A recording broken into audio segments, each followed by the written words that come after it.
James Webb telescope एक ऐसा telescope जो हमें पास्ट में हुई घटनाओं की झलक दिखा सकता है। ये फ्यूचर में होने वाली घटनाओं को तो नहीं दिखा सकता, पर पास्ट में हुई घटनाओं को ज़रूर दिखा सकता है। आज के इस एपिसोड में हम जानेंगे इसी टेलीस्कोप के बारे में और साथ ही जानेंगे कि ये टेलीस्कोप पास्ट में हुई घटनाओं को कैसे दिखा सकता है। तो आज के इस एपिसोड को शुरू से लेकर अंत तक जरूर देखना। तो चलिए शुरुआत करते हैं आज के इस नए एपिसोड की। जेम्स वेब टेलीस्कोप 25 दिसंबर 2021 को लॉन्च किया गया था और ये टेलीस्कोप अब तक का सबसे हाई एडवांस टेलीस्कोप है। इस टेलीस्कोप को भी हबल टेलीस्कोप की तरह दूसरी अर्थ या एक्सोप्लैनेट्स को खोजने के लिए बनाया गया है और इस एडवांस टेलीस्कोप की मदद से हम आने वाले समय में ये जरूर जान पाएंगे कि हमारी अर्थ के बाहर भी जीवन है या नहीं। जेम्स वेब टेलीस्कोप का नाम जेम्स एडविन वेब के नाम पर रखा गया है, जिन्होंने अपोलो मिशन में भी अपना योगदान दिया था। ये टेलीस्कोप वर्तमान समय का सबसे विशाल टेलीस्कोप है और ये हबल टेलीस्कोप के कंपैरिजन में 100 गुना ज़्यादा पावरफुल है।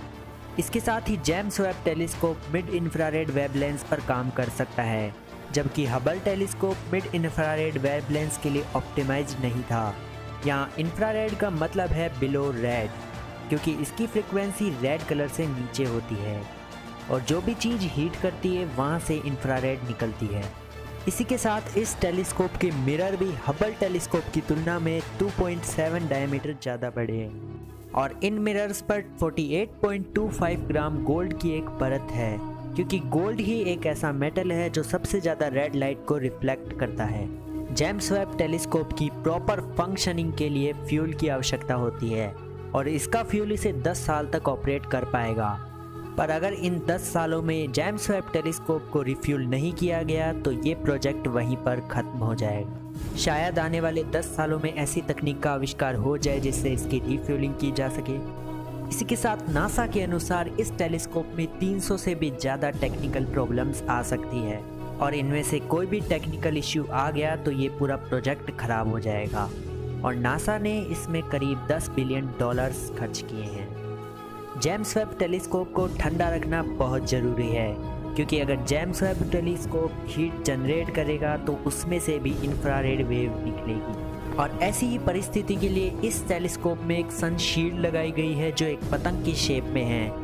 साथ ही ये काफ़ी बड़ी भी है जिससे पूरे टेलीस्कोप को एक साथ कवर किया जा सकेगा और इस सन शील्ड को कैप्टोन नाम के आर्टिफिशियली डिजाइंड मटेरियल से बनाया गया है, जिसकी इसमें 5 लेयर्स है। चलिए अब जानते हैं कि ये टेलीस्कोप हमें पास्ट में हुई घटनाओं को कैसे दिखा सकता है। ये तो आप सब जानते ही होंगे कि लाइट को डिस्टेंस को ट्रैवल करने में टाइम लगता है।